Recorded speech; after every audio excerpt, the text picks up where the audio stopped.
अब चने की दाल को धोकर पानी में भिगो दें। मैंने ये दाल तकरीबन 2 घंटे भिगोई है। आप चाहें तो आधा घंटा भिगोएं या 2 घंटे या 3 घंटे। जितनी देर भिगोएंगी उतनी जल्दी हमारी दाल गलेगी। किसी भी साइज़ का कप नाप के लिए ले सकती हैं। हम एक ही कप से सारी मेजरमेंट करेंगे। अब 1 कप दाल में हम तकरीबन 1.5 कप दूध ऐड करेंगे, यानी 1.5 कप।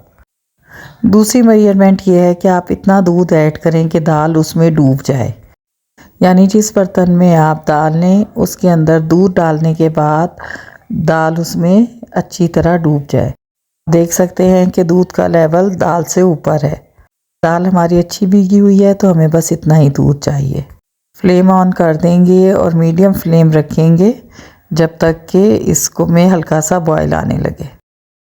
आप देख सकते हैं कि इस दूध में अब हल्का सा बॉयल आने लगा है किनारों पे। तो फ्लेम हम इंतहाई लो कर देंगे, जिसे दम वाली कहते हैं, और ढक्कन इस तरह से ढक देंगे कि हल्का सा खुला रहे। पूरा नहीं ढकना, वरना दूध उबाल आके गिर जाएगा। और आंच को इंतहाई लो रखना है कि दम की आंच पर हल्के हल्के ये दाल पकती रहे और गल जाए। आधा घंटा गुजर चुका है। अगर आप देखें तो दूध पक के कम रह गया है, जबकि दाल हमारी इस टाइम पर गल चुकी है। हमें इसे ज़्यादा देर नहीं भूनना, इसलिए अभी हम इसको हल्की आंच पर मज़ीद थोड़ी देर पकने देंगे कि इसके अंदर का दूध तकरीबन खुश्क हो जाए। तो 10 मिनट के बाद चेक करते हैं। आप इसे देखते रहें कि दाल नीचे से ना लगे और दूध भी खुश्क हो जाए।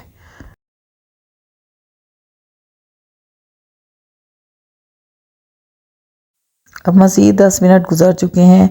अगर आप चेक करें तो अब इसके नीचे दूध इंतहाई कम है और दाल भी हमारी मज़ीद गल गई है। तो बस इसको हमने बारीक पीसना है। इसके लिए आप चाहे तो लकड़ी के घोंटने का इस्तेमाल करें, ग्राइंडर के जग या चॉपर का इस्तेमाल भी कर सकती हैं। मैं यहाँ पे हैंड ग्राइंडर का इस्तेमाल कर रही हूँ। मुझे आसान लगता है कि मैं हैंड ग्राइंडर से इसको देगची के अंदर ही अच्छा सा पीस लूँ। दाल इंतहाई नरम हो चुकी है, इसलिए अगर आप देखें तो ये बिल्कुल बारीक पीस रही है। तो बस हमने ये देखना है कि इसके अंदर कोई दाना बाकी ना रहे। ये देखें, ये एक पेस्ट की फॉर्म में आ गया है, जबकि इसमें हमें ज़्यादा मेहनत भी नहीं लगी। अब एक कढ़ाई में आधा कप घी लेंगे। घी मेल्टेड फॉर्म में आधा कप है। इसके अंदर 3-4 इलायची के दाने डालेंगे जब तक कि ये अच्छी तरह कड़कड़ाने लगे।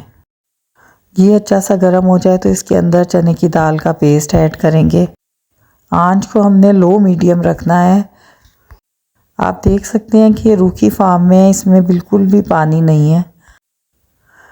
दूध हमने उसमें से खुश्क कर लिया था, इसलिए ये जितना ड्राई फॉर्म में होगा इसको उतना ही कम टाइम भुनाई के लिए चाहिए। बस इसको 5 मिनट घी में पकने देंगे, अच्छी तरह चलाएंगे, मिक्स करेंगे। एक दफ़ा इस तरीके से हलवा बनाने के बाद आप रोज़ रोज़ यही हलवा बनाएंगे। दूध में पकने की वजह से इसका जायका खोए जैसा हो जाता है। 5 मिनट के बाद इसके अंदर चीनी ऐड करेंगे। चीनी हमने आधे कप से ज़्यादा ली है, तकरीबन 3/4 कप। चीनी अपना पानी छोड़ेगी। बस इस पानी को हम खुश्क करेंगे और इस तरह हम हलवा अच्छा सा भून लेंगे। भूनने के दौरान इसका कलर भी गोल्डन हो जाएगा। अब चीनी डालने के बाद इसको तकरीबन 10 मिनट का टाइम चाहिए। तो ये जो आप सुनते हैं कि हलवे को घंटों के हिसाब से भुना जाता है, चने की दाल का हलवा बनाना मुश्किल है, तो ऐसा बिल्कुल भी नहीं है। अगर आप इसमें लिक्विड नहीं रखेंगे, लिक्विड खुश्क कर देंगे, तो फिर इसकी बुनाई में ज़्यादा टाइम नहीं लगेगा। 10 मिनट अंदाजे से है। ये भी हो सकता है कि 8 मिनट में हो जाए और ये भी हो सकता है कि 10 की निस्बत 12 मिनट लग जाए। बस अब आप देख रहे हैं कि हलवा जो है वो चम्मच के साथ साथ मूव कर रहा है। इसका मतलब है ये तकरीबन टाइट फॉर्म में आ रहा है, इसके अंदर से पानी खुश्क हो रहा है। मज़ीद इसको थोड़ी देर पकाएंगे। आप ये देखें कि ये बिल्कुल भी कढ़ाई में नहीं चिपक रहा। साथ ही इसमें हमने कटे हुए बादाम ऐड कर दिए हैं। हलवा सॉलिड फॉर्म में आ गया है और अच्छा सा गोल्डन ब्राउन हो चुका है। यहाँ पर हम फ्लेम ऑफ कर देंगे। मैंने एक स्टील की गोल डिश ली है, इस पर मैं अच्छा सा ऑयल ब्रश कर लूँगी और फिर इसमें हलवा निकालूँगी। हलवा मिकदार में कम है तो मैं इसको आधी डिश में सेट करूँगी। हलवे को गरम गरम सेट करना है और ठंडा होने पर इसको हम छुरी से काट लेंगे। यहाँ मैं आपकी सहूलत के लिए इसे छुरी से काट के दिखा रही हूँ, लेकिन याद रहे कि हमेशा हलवा थोड़ा सा ठंडा होने पर छुरी से काटा जाता है ताकि इसकी प्रॉपर कतलियाँ बने।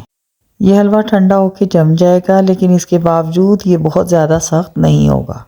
तो इस तरह ये हमारा मज़ेदार चने की दाल का हलवा तैयार है। खैर मेहनत इस तरीके से बनाएं। पसंद आए तो चैनल को सब्सक्राइब कर दें।